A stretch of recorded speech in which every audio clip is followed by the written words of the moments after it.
My code is DDW0934. Good day, Mom and Sir.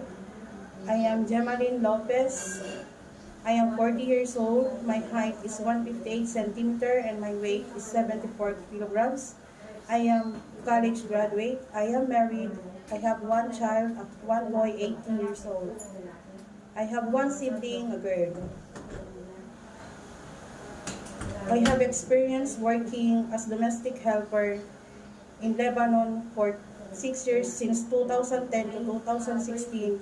My main duties is to take care of 6 years old and 3 months old baby. The house is villa-story house.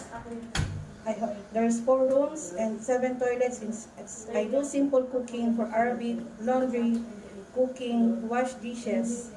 Second country is in Dubai, 2016 to 2018, and my main duties is to take care of 8 years old and 4 years old twins. I do simple cooking to Arabic food, laundry, washing, clothes, wash dishes in a palace. And third country is in Kuwait, 2022 to 2025, and my main duties is to take care of 4 months old baby, the house is apartment, and I do simple cooking for Arabic food. I do laundry, wash dishes, clothes.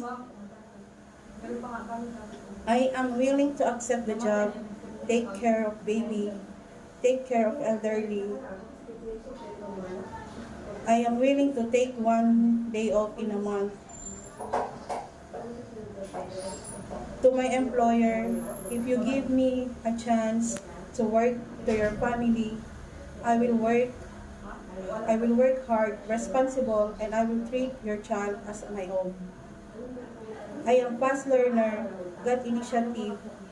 Thank you, Mom and Sir.